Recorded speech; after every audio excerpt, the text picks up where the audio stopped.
History is the story. Assalamualaikum. Halo teman-teman semua. Apa kabarnya nih? Halo, gak kerasa ya, udah lama juga kita gak ketemu.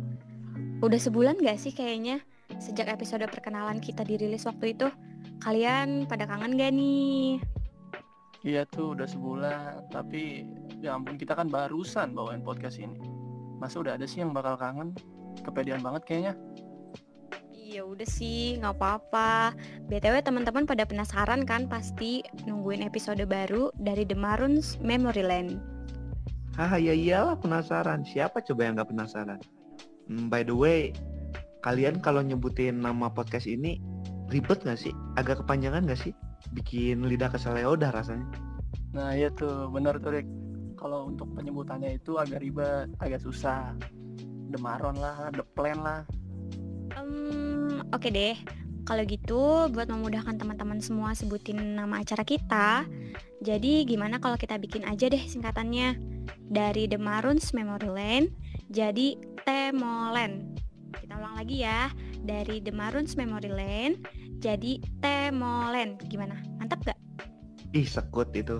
Singkat, padat, jelas. Biar gak ribet. Oke, jadi kita ulangin lagi nih ya untuk nyambut para pendengar kita. Selamat datang teman-teman semua di Temolen. Yeay. Kasih tepuk tangan. Nah, sebelum kita lanjut bahas tema buat kali ini, gimana kalau kita kenalan diri dulu deh, biar enak.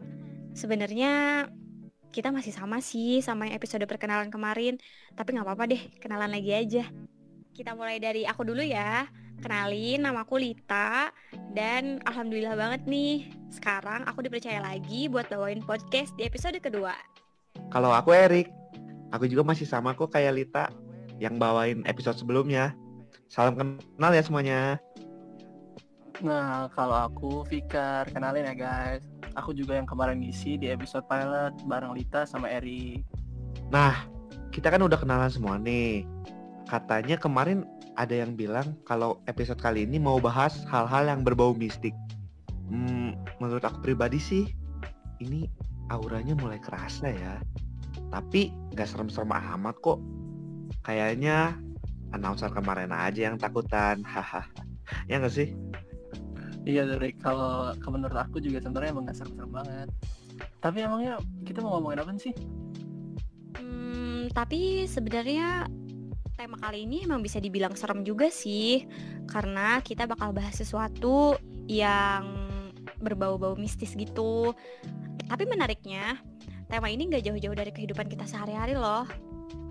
Jadi apa ayo yang mistis tapi ada di sekitar kalian. Kalau kayak gini jadi serem deh jatuhnya. Kamu aja kali yang penakut, Rick. Ini gak serem-serem amat kok. Jadi, kita bakal ngebahas tentang bagaimana pengaruh mitos terhadap masyarakat di Indonesia, terutama masyarakat Jawa pada masa kolonial. Jadi mitos yang gimana nih? Kayak Pemali dan temen-temennya gitu? Sebenarnya nggak ke situ sih. Tapi BTW ada hubungannya loh. Misalnya gini ya, kamu tahu nggak sih kalau dulu tuh sering dibilang pamali berdiri di depan pintu bisa jadi susah dapet jodoh.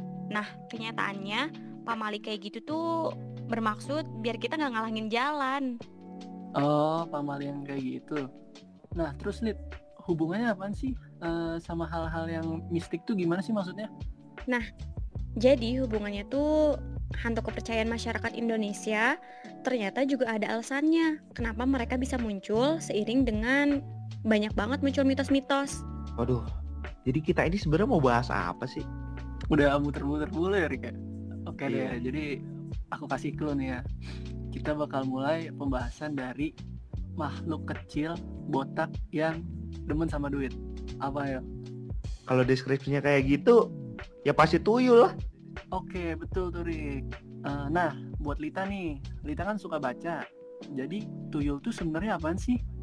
Nah, jadi menurut Peter Baumgart dalam bagian dari buku Sejarah Ekonomi Modern Indonesia di bab kekayaan haram, tuyul itu salah satu dari ketiga demit yang dipercaya sama orang-orang Jawa. Selain tuyul, ada juga memedi dan lelembut. Wah, aku juga sempat baca nih pengertian lain yang aku dapat dari Clifford Geertz dalam bukunya yang berjudul Abangan, Santri, Priai dalam Masyarakat Jawa. Dia bilang, tuyul menyerupai anak-anak, hanya mereka bukanlah manusia, tetapi anak-anak makhluk halus. Mereka tidak mengganggu, menakut-nakuti, atau membuat orang sakit. Sebaliknya, mereka sangat disenangi oleh manusia, karena mereka membuatnya jadi kaya. Oh, berarti kalau gitu job desk-nya si tuyul ini bukan untuk mencelakai orang-orang dong. Tapi tuyul ini lebih ke farming gitu ya, makhluk halus farming yang kerjanya bikin si tuannya atau si orang yang memeliharanya kaya secara mendadak. Tapi nih ya, kekayaan yang terkesan mendadak dan gak wajar itu ada harganya juga buat yang punya tuyulnya. Tuyulnya itu bakal meminta imbalan kepada majikannya dengan mengorbankan orang-orang terdekat dari majikannya. Kalau majikannya gak sanggup untuk memberikan imbalan kepada tuyul, mau gak mau dia sendiri loh yang harus jadi tumbalnya.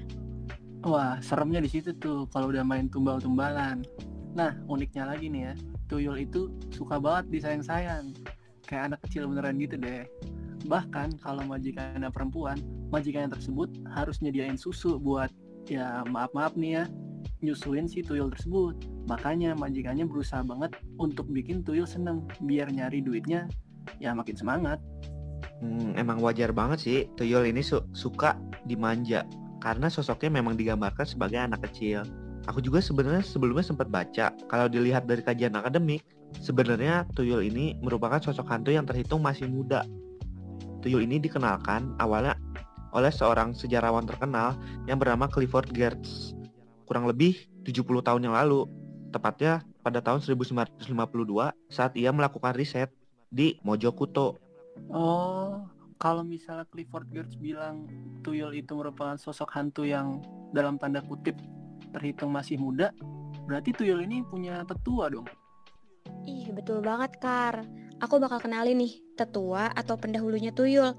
Nah, dia ini biasanya dipanggil Gundul. Kalau Gundul sendiri pertama kali dikenal pada sumber-sumber bertahun 1860.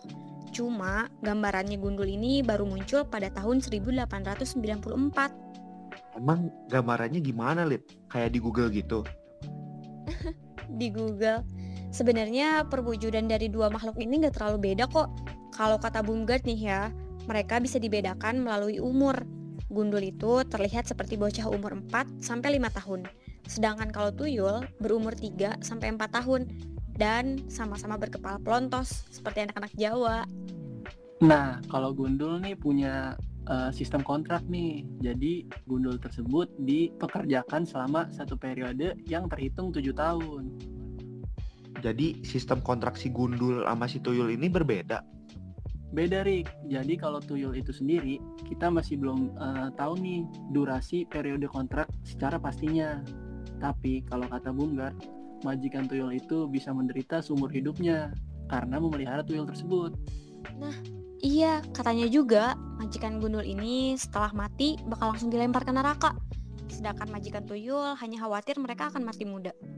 Sebenarnya sama-sama ngeri, gak ada bedanya. Iya, ngeri sih, soalnya kan namanya juga sama-sama makhluk halus gitu. Terus tahu nggak nih, Rik, apa fakta unik lagi dari Gundul dan tuyul? Bukannya keberadaan mereka udah unik ya? Apa tuh kalau boleh tahu fakta uniknya? Kan kita udah tahu nih kalau ternyata tuyul itu lebih muda daripada Gundul. Tapi sebenarnya konsep mereka sama aja loh. Oh iya emang ya? Nah iya, Rik, betul banget itu tadi katanya si Lita. Jadi sebenarnya tuyul itu adalah istilah yang digunakan masyarakat Jawa pada masa kolonial ketika pamor si Gundul telah hilang. Udah kayak artis Korea yang kena skandal aja pamornya hilang. Terus pamor si Gundul ini bisa hilang kenapa deh kan? Nah, pamor Gundul ini bisa hilang karena pas sekitar tahun 1930-an sampai 1940-an gitu, dunia lagi mengalami Perang Dunia Kedua, Rik. Terus karena perekonomian dunia sedang jatuh, terjadilah The Great Depression atau depresi besar. Nah, karena itulah sektor kapitalis di Hindia Belanda juga ikut hilang gitu. Nah, jadi konsep dalam tanda kutip kaya mendadak di Jawa semakin lama semakin memudar. Akhirnya cerita Gundul juga lenyap karena orang-orang makin lama makin tidak ada yang menjadi kaya mendadak gitu. Oh gitu full story-nya kan. Nah, aku mau nambahin juga nih, Setelah Perang Dunia II dan ekonomi semakin stabil, orang-orang tuh mulai menemukan jalan untuk mendapatkan kekayaan secara mendadak lagi. Nah, hal tersebutlah yang kembali memunculkan tuyul. Wah, kece juga ini si Gundul sama si Tuyul. Eksistensinya ada karena relasi sosial masyarakat yang juga dipengaruhi oleh iklim politik internasional. Nah, iya dong. Keren kan anak sejarah ngebahasnya topik-topik yang beginian. Ternyata sejarah bisa bahas apapun ya. Sampai makhluk-makhluk halus yang keberadaannya hanya menjadi mitos punya sejarah. Bahkan hal itu bergesekan sama perekonomian dunia. Aku juga sedikit demi sedikit mulai mengerti deh perihal mitos-mitos gini. Sebenarnya mitos-mitos gini tuh ada kaitannya sama hal-hal yang realistis. Tunggu. Jadi maksudnya mitos-mitos ada kaitan dengan hal-hal yang realistis tuh gimana, Rik? Jadi gini Kar, ternyata dalam kajian sejarah semua hal itu pasti memiliki hukum yang namanya hukum kausalitas. Semua peristiwa memang terkadang berulang, walaupun hanya polanya. Namun, seluruh peristiwa itu pasti ada sebab dan akibatnya. Sejarah bisa dibilang sebagai untaian garis waktu yang lurus, di mana tanpa ada sesuatu, maka sesuatu itu tidak akan pernah terjadi. Widih, si Erik baru aja berdiskusi bentar, udah jadi kayak filsuf kontemporer gini. Balik lagi nih ke poin awal yang udah aku jelasin. Sama kayak konsep pamali berdiri di depan pintu, kemunculan mitos-mitos pun ada sebabnya. Keduanya merupakan respon sekelompok manusia yang menjadikan hal mistis sebagai penjelas atas suatu peristiwa yang tidak bisa mereka jelaskan secara logis atau bahkan secara ilmiah. Nah, iya Lid, jadi ada contoh lain juga nih. Kita bisa lihat pocong yang jadi ciri khas makhluk halus di masyarakat Indonesia. Kemunculan pocong itu pasti ada penyebabnya kan? Nah, secara logika juga nih, kalau agama Islam nggak masuk ke Nusantara, maka nggak akan ada yang namanya hantu pocong. Karena yang paling mencolok dari packagingnya pocong tersebut adalah kain kafan. Dan kain kafan hanya terdapat dalam agama Islam. Bener juga ya, kalau Islam nggak masuk dan berkembang di Indonesia, mungkin hantu yang lain bisa muncul. Dan bisa aja nih, pocong yang selama ini menjadi ciri khas hantu di Indonesia, eksistensinya tidak ada. Nah, iya nih. Tapi sebenarnya kita di sini bukan mau ngebuktiin kalau misalnya makhluk-makhluk halus itu emang beneran ada dan hidup di sekitar kita ya. Namun, kita di sini mau nunjukin kalau misalnya makhluk-makhluk halus itu emang nyata dalam mentalitas ekonomi masyarakat Jawa sejak masa kolonial. Percakapan kali ini emang menarik banget nih buat kita kaji dan sharing ke teman-teman pendengar semua. Soalnya kan gak banyak nih sejarawan maupun cendekiawan yang tertarik untuk ngebahas topik makhluk halus serta mitos-mitos seperti ini. Kami harap juga para pendengar bisa untuk mengambil sisi positifnya dan buang jauh-jauh sisi negatifnya. Jangan malah jadi mau melihara tuyul. Erik tuh biasanya. Nah, BTW buat bulan depan ada spoiler lagi gak sih? Biar pendengar pada penasaran dan nungguin podcast kita. Emang bulan depan bulan apa sih? Bulan Agustus gak sih bulan depan? Nah iya Lid, bulan depan itu bulan Agustus. Nah para pendengar juga pasti tahu kan kalau bulan Agustus itu menjadi bulan yang spesial lah buat kita semua sebagai warga Indonesia. Karena tepatnya pada tanggal 17 Agustus kita merdeka kan. Nah kalau mengingat perjuangan para pahlawan waktu mau memerdekakan negara ini, rasanya jadi tumbuh rasa patriotik gitu deh.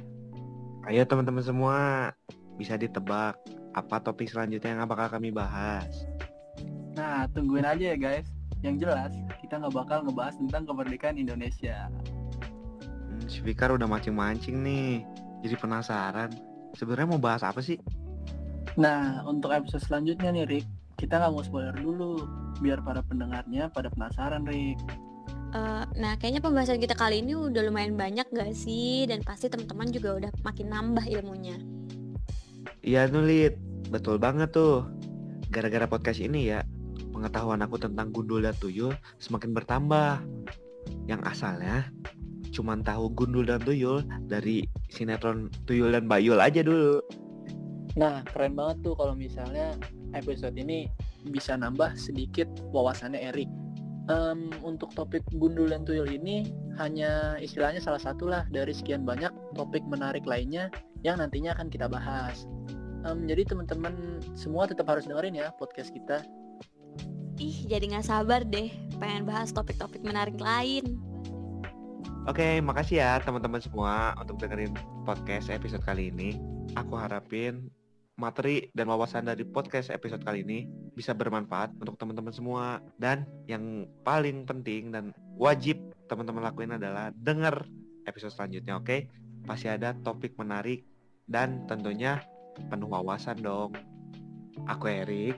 Aku Fikar. Dan aku Lita, sampai jumpa di episode selanjutnya ya.